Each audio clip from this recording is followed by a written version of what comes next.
হ্যাঁ ভাই, মাত্র ৮,৯৯৯ টাকায় দেশের বাজারে ব্যানকো নিয়ে আসলো তাদের নতুন আরেকটি স্মার্টফোন ব্যানকো V90 প্লাস।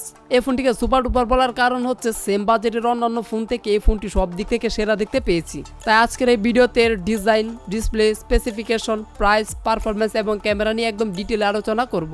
যারা ৯,০০০ টাকার বাজেটের মধ্যে বেস্ট একটা স্মার্টফোন খুঁজছেন তাদেরকে এই ভিডিওটি সম্পূর্ণ দেখার অনুরোধ করছি। স্টার রূপকথা ইউটিউব চ্যানেল থেকে আমি আকাশ আছি, তো চলুন শুরু করা যাক।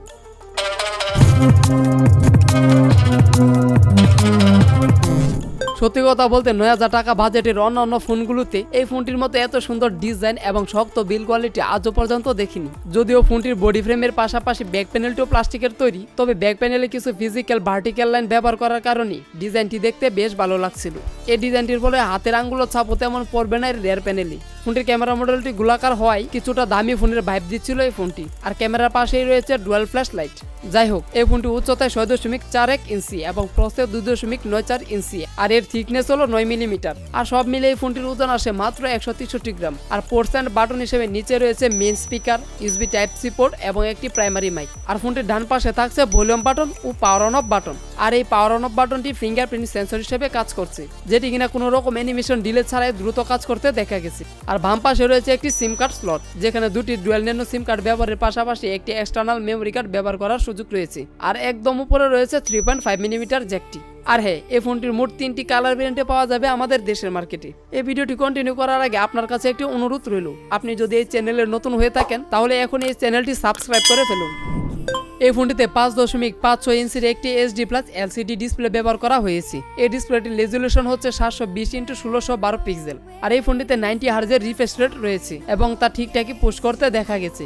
আর এর পিক ব্রাইটনেসের কথা বলতে গেলে ইনডোরে যেমন তেমন, কিন্তু আউটডোরে যদিও ব্যবহার করার উপযোগী, তারপরে কিছুটা স্ট্রাগল করতে হবে। আর ফোনটির বেজেলের কথা বলতে গেলে লোয়ার চেনটা তুলনামূলকভাবে একটু বেশি মোটা হয়ে গেছে, তবে দুই পাশে এবং উপরে যথেষ্ট নেরো দেখতে পেয়েছি। ডিসপ্লের ক্ষেত্রে আমার মনে হয় এখানে পাঁচর কাটিং ডিসপ্লেটি দিতে পারলে আর একটু বেশি ভালো হতো। আর বাজেট বিবেচনায় এই ডিসপ্লেটির একটি হাইলাইট ব্যাপার হলো আইফোনের ডাইনামিক আইল্যান্ডের মতো এখানেও স্মার্ট উইন্ডো দেখতে পারবেন। তো চলুন এর স্পেসিফিকেশনে কি থাকছে তা দেখে আসি। এই ফোনটিতে বাজেট অনুযায়ী একটি ভালো চিপসেট ব্যবহার করা হয়েছে, আর সেটি হলো ইউনিসকের T606 প্রসেসর, যার ট্রানজিস্টর সাইজ হচ্ছে 12 ন্যানোমিটার। আর এর জিপি হলো মালিজি 57। এই ফোনটির দামের কথা বলতে গেলে এই ফোনটি মাত্র একটি স্টোরেজ ভেরিয়েন্টে পাওয়া যায়, আর সেটি হলো 4GB র্যামের সাথে 64GB রম। এই ফোনটির 1 বছরের ওয়ারেন্টি সহ অফিসিয়াল মূল্য রাখা হয়েছে মাত্র 8,999 টাকা। আবার আপনি চাইলে এখানে এক্সট্রা 4GB ভার্চুয়াল র্যাম সহ মোট 8GB র্যাম ব্যবহার করতে পারবেন এই ফোনটিতে। অলরাইট, এই ফোনটিতে 5000 এমপিআর ব্যাটারি ব্যবহার করা হয়েছে এবং এই ফোনটি 18 ওয়াটের চার্জার পর্যন্ত সাপোর্ট করে, যদিও সাথে পাবেন 10 ওয়াটের একটি চার্জার। তো চলুন এই ফোনটি থেকে কেমন পারফরমেন্স পাওয়া যাবে তা দেখে আসি। এই ফোনটির অন্তত স্কোর 1,87,000-এর উপর। আর আমি বলবো এই ফোনের অন্যান্য স্কোরগুলো সেম বাজেটের অন্যান্য ফোন থেকে এগিয়ে আছে।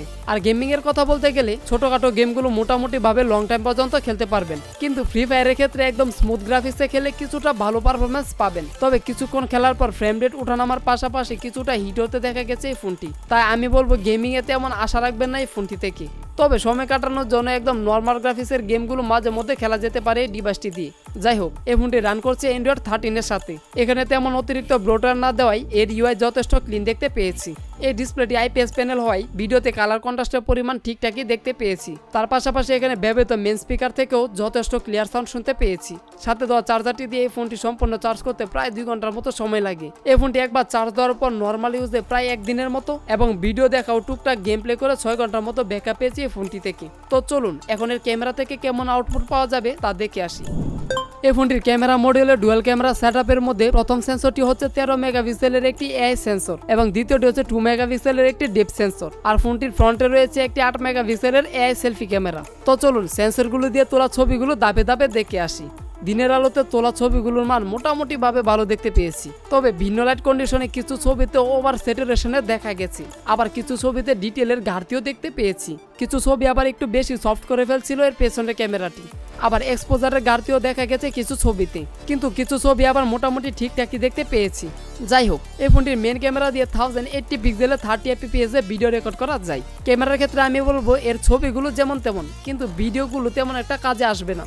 এখন চলুন এক নজরে দেখে আসি এই ফোনটির কিছু ভালো দিক ও কিছু মন্দ দিক। ভালো দিকের কথা বলতে গেলে এখানে বাজেট অনুযায়ী ফোনটির ডিজাইন খুবই ভালো দেখতে পেয়েছি, আবার ভিডিওর পাশাপাশি অডিও তো ঠিকঠাকই পেয়েছি এবং এর ক্যামেরাও মোটামুটি ভালো দেখতে পেয়েছি।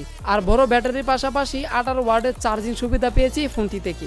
আবার মন্দ দিকের কথা বলতে গেলে এই ফোনটিতে নয়েজ ক্যান্সেলেশন মাইক্রোফোন পাইনি, আর এখানে 108 জিবি রমের পরিবর্তে পেয়েছি 64 জিবির রম। আবার 5 চল কাটিং ডিসপ্লেটি পাইনি এই ফোনটিতে, আর 18 ওয়াটের চার্জারের পরিবর্তে পেয়েছি 10 ওয়াটের চার্জার। এখন কথা হচ্ছে এই ফোনটি কারা কিনবেন।